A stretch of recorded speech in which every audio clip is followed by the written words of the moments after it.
Hello, everyone. If you plan to take down an absolute monopoly controlling 90% of the global market in a business war today, what would you do? Find a syndicate to burn money? Start a price war? Or poach their top executives? If you traveled back to the late 19th century to challenge the most powerful commercial tyrant on earth at the time, John D. Rockefeller, all these moves would literally be a death wish. Rockefeller held the vast majority of America's oil fields, refineries, and railway networks in the palm of his hand. If he sneezed, Wall Street would tremble. But in 1892, a Jewish immigrant born in the slums of London's East End, who started out selling seashells, brutally smashed a massive hole right through Rockefeller's absolute monopoly. He didn't go to the U.S. mainland to fight Rockefeller for oil fields. He didn't even own a single oil well of his own. His name was Marcus Samuel, and the company he built is the energy behemoth that generates over $300 billion in annual revenue today. Shell. Today, we are going to do a hardcore breakdown of this classic dimensional strike in human business history. We aren't serving up cheap underdog chicken soup. We are dissecting the ledgers, the logistics, and the cutthroat, rule-bending shadow wars between these titans. To kill a monopoly giant, you can't look at where he is strongest. You have to take a magnifying glass and find the most worn-out gear in his money-making machine. In the 1880s, the primary use of petroleum wasn't refining gasoline for cars, but refining kerosene for lighting. Asia had a massive population base, making it Rockefeller's most coveted dumping ground. At the time, Standard Oil monopolized almost all the kerosene supply in Asia. In the eyes of ordinary people, Rockefeller's business empire was flawless. But to those in the know, his Asian supply chain was an absolute disaster. How did Rockefeller transport oil from the U.S. to China and Japan? The industry standard at the time was to pack the refined kerosene into 5-gallon blue tin plate cans, put 2 cans into a square wooden box, stack them on old-fashioned sailing ships, and slowly ship them over.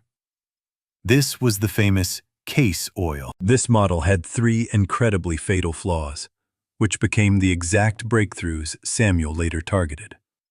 First, deadweight and packaging costs were extremely high. A cargo ship's payload capacity is limited. In this system, the weight of the tin cans and wooden boxes took up a massive proportion. You were paying exorbitant ocean freight only to transport a huge pile of worthless tin and wood. Second, an extremely high damage rate.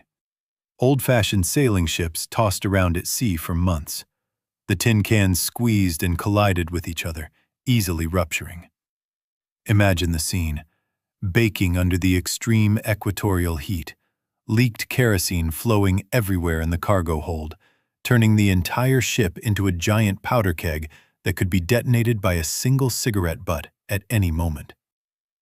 Third, and most fatal, the one-way economic model. A sailing ship that had carried kerosene would have a pungent, lingering smell in its wooden decks and holds. When this ship unloaded its cargo in Asia, it simply couldn't load Asian tea, rice, or spices to ship back to Europe or America. That kerosene stench would completely ruin all the premium foodstuff. What did this mean? It meant Rockefeller's cargo ships went out fully loaded, but the vast majority came back completely empty. In maritime economics, this is called deadhead routing, and it immediately doubled logistics costs. Rockefeller could endure such atrocious logistics costs purely because he held an absolute monopoly. His profits were so high they covered up all inefficiencies. And this was the scent of blood Samuel picked up on. Marcus Samuel was born in London's East End, a place swarming with the poor, undocumented laborers and immigrants. His father was a small merchant who fed his family by importing painted seashells from the Far East. After Samuel took over the family business, he expanded it, starting to export machinery to Japan and the Far East while importing rice and textiles. He was a logistics fanatic who grew up hustling on the docks. No one understood maritime profit margins better than he did. By the early 1890s, the Rothschild family, Europe's top financial dynasty, ran into an incredibly massive headache. The Rothschild family had invested heavily in the massive Caucasian oil fields in Baku, Russia. Crude oil production there was extremely high, and the price was incredibly cheap. However, this oil was trapped in the Black Sea and the Mediterranean.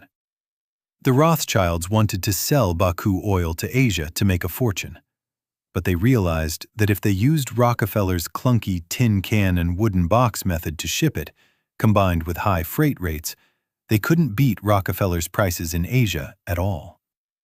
The Rothschilds had cheap bullets, but they lacked the sniper rifle to fire those bullets into Asia. So, they found Samuel, the man who understood Far East shipping better than anyone in London. In 1891, Samuel signed a 9-year exclusive distribution contract with the Rothschild family. The Rothschilds would supply Samuel with Baku kerosene at rock-bottom prices, and Samuel had to take charge of shipping this oil to Asia to dump on the market. This was a massive gamble. If Samuel couldn't slash logistics costs in half, he would go bankrupt. He had to completely overturn the logistics game rules set by Standard Oil. Since tin cans and wooden boxes took up too much weight, dump them all. Samuel proposed a plan that seemed like absolute madness at the time. Build a ship entirely filled with giant steel oil tanks inside, and pump bulk kerosene straight into it. In other words, a modern bulk oil tanker. But this faced two hardcore technical barriers. First, liquid sloshes around inside a massive cargo hold. Once it hit rough seas, the free surface effect caused by thousands of tons of kerosene violently sloshing around would instantly shatter the ship's center of gravity, causing the entire vessel to capsize directly.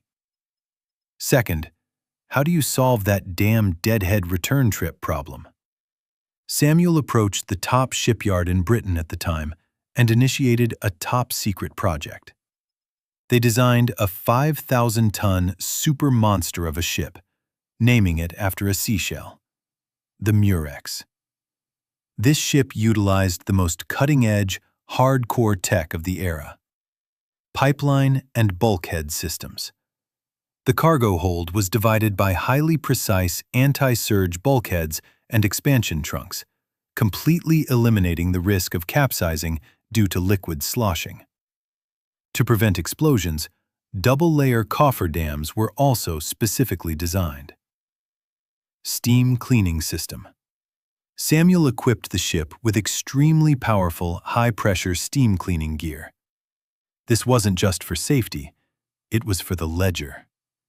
When the Murex pumped thousands of tons of kerosene out of its holds at an Asian dock, the crew immediately used high-pressure steam to give the entire steel interior an incredibly thorough, blind spot-free cleaning.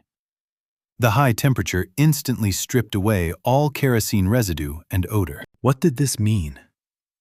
It meant that the very day after unloading the kerosene, this ship could be loaded spotlessly clean with Asian rice, spices, or even soybeans, returning to Europe fully loaded with high-value cargo.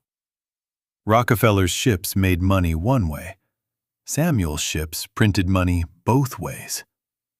In that moment, Standard Oil's logistics cost mode in Asia was completely shredded by Samuel right on the blueprints. The ship was built, but the biggest roadblock was still ahead: the route. At the time, the shortest distance from Europe to Asia was through the Suez Canal.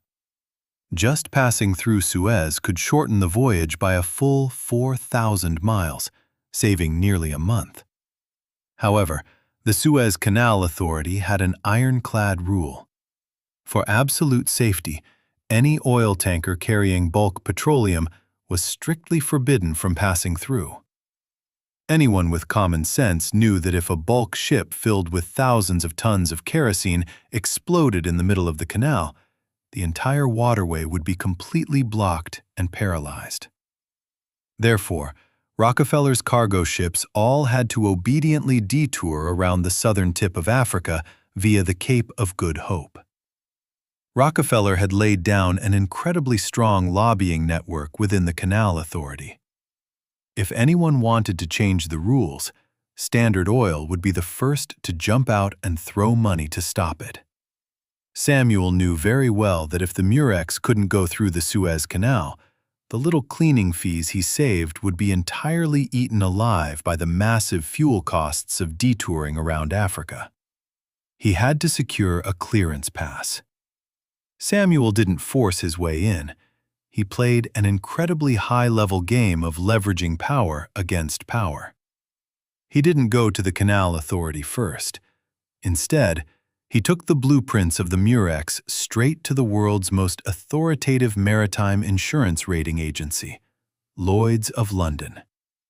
Samuel showed them those highly rigorous explosion-proof bulkheads and safety valves. After stringent review, Lloyd's gave the Murex its highest safety rating, Class 1A. Holding this safety endorsement with the highest gold standard in the global insurance industry, Samuel turned right around to find his upstream supplier, the Rothschild family. Don't forget, when the British government was able to buy a massive amount of shares in the Suez Canal Company years ago, it was the Rothschild family who provided the emergency bridge funding behind the scenes. On the Suez Canal Board of Directors, the Rothschild family's voice carried the weight of a thunderbolt. When Samuel slapped Lloyd's 1A certificate on the table, coupled with the extreme pressure applied by the Rothschild family on the board, the Suez Canal Authority's defense line instantly collapsed. In 1892, the Canal Authority was forced to change the rules, allowing bulk oil tankers meeting specific safety standards to pass through under extremely strict conditions. By the time Rockefeller's European agents heard the news and frantically telegraphed headquarters demanding intervention, the deal was already done. August 24, 1892, was a day of absolute humiliation for Rockefeller. Fully loaded with over 4,000 tons of Russian kerosene, the Murex swaggered into the Suez Canal. It safely passed through the waterway without a single incident, arriving smoothly in Singapore a few weeks later, and then heading to Bangkok. While Rockefeller was still dripping oil into Asia drop by drop using wooden barrels along the African coastline, Samuel was already using industrialized giant steel pipes to flush cheap Russian kerosene like tap water straight into Standard Oil's Asian backyard. This was not just a technological victory, it was a flawless strangulation via business rules and geopolitics. This wasn't over.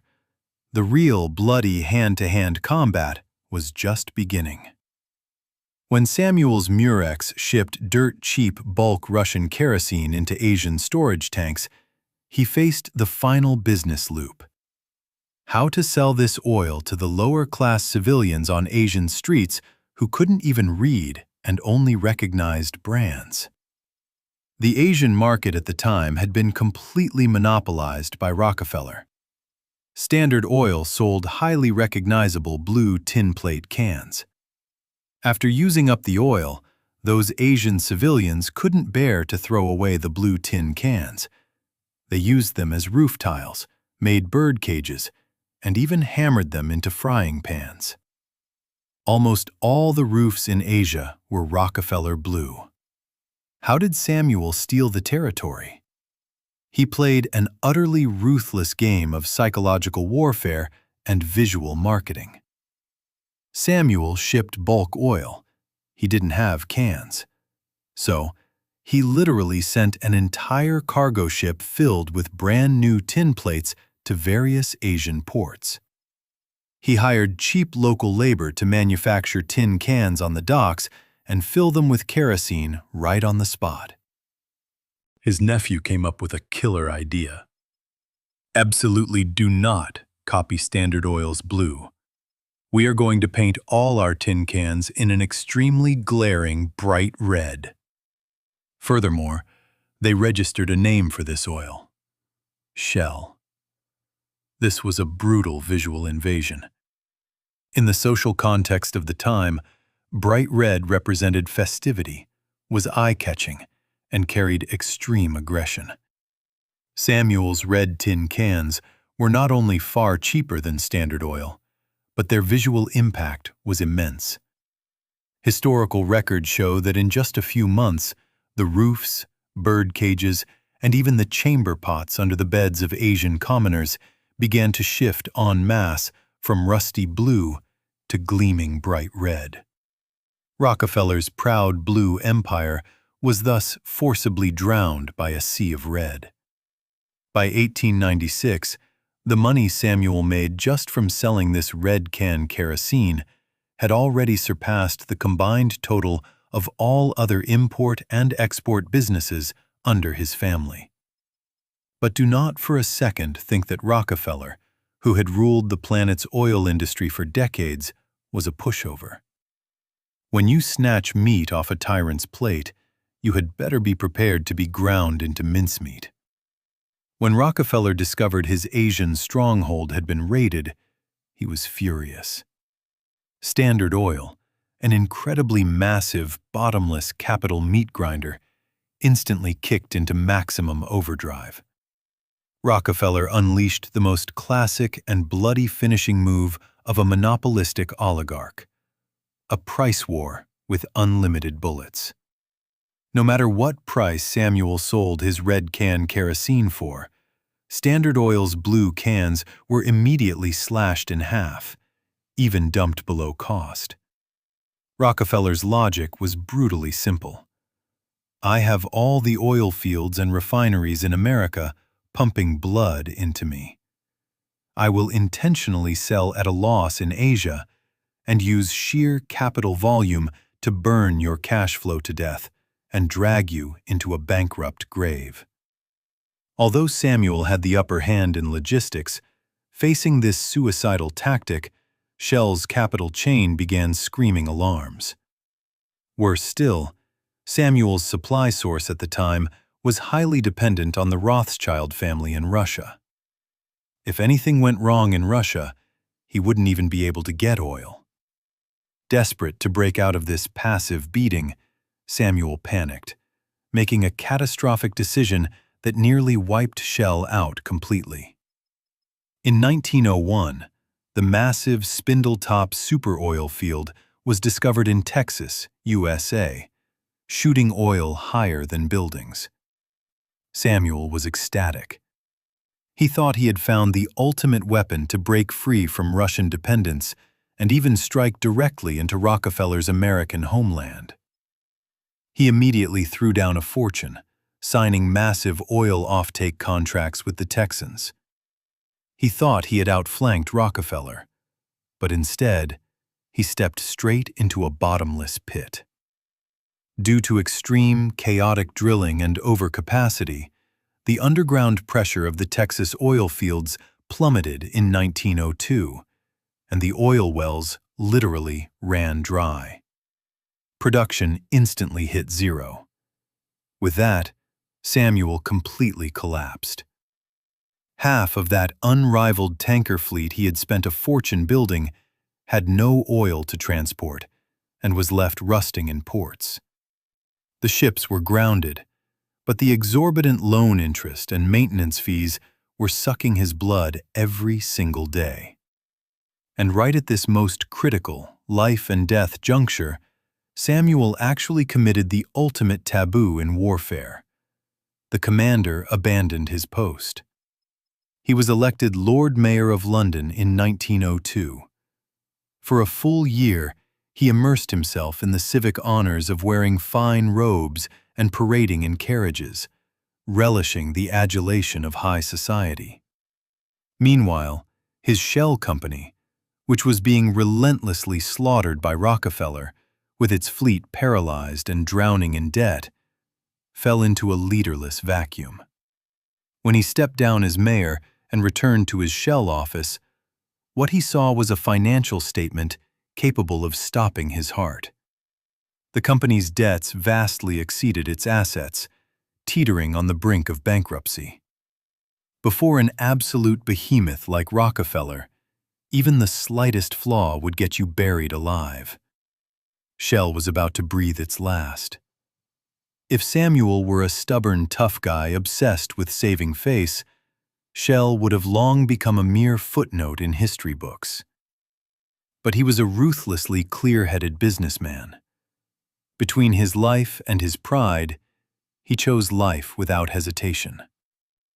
At the time in the Far East market, besides Standard Oil, there was a rapidly rising new force: Royal Dutch Petroleum.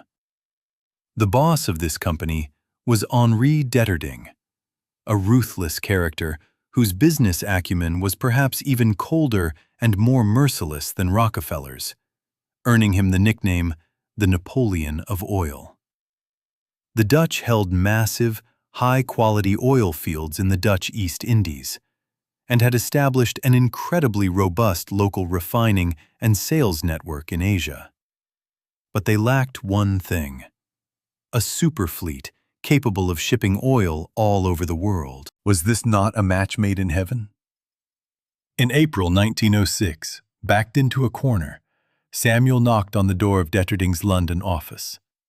Samuel proposed, "Let's merge our two companies, 50-50 equity, as equals, and take down Standard Oil together." Detterding looked at the once untouchable, but now debt-ridden British knight standing before him, a chillingly cold smile pulling at the corners of his mouth. He threw Samuel's proposal right back on the table and laid out his draconian bottom line. "A merger is fine, but Royal Dutch must hold an absolute 60% controlling stake, while your British shell only gets 40%. Furthermore, actual control of the company must be handed over to me, Detterding. Do you accept? If not, roll back out of here and wait for bankruptcy." For Samuel, who had built Shell from the ground up, this was a humiliating treaty signed under duress. It was equivalent to taking the daughter he had painstakingly raised, handing her over to someone else, and changing her last name. At this suffocating negotiation table, Samuel made the greatest yet most humiliating decision of his life. He swallowed all his pride and signed his name on the unequal 60-40 merger agreement. In 1907, the Royal Dutch Shell Group was officially formed. This piece of paper completely rewrote the map of global energy hegemony. Samuel surrendered the throne, but he personally assembled a true ultimate monster for Rockefeller. The merged Royal Dutch Shell was practically invincible.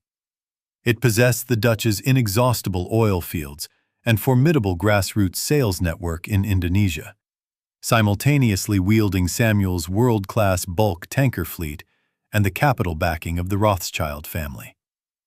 Just 1 year after the merger, this new company completely paid off all its debts and was even able to issue a whopping 20% dividend to its shareholders. What happened next was a one-sided reverse slaughter. The fully integrated Royal Dutch Shell didn't just beat Rockefeller back step by step in the Asian market. They literally crossed the Atlantic, building gas stations and refineries right in Rockefeller's American stronghold, pillaging profits right in Standard Oil's backyard.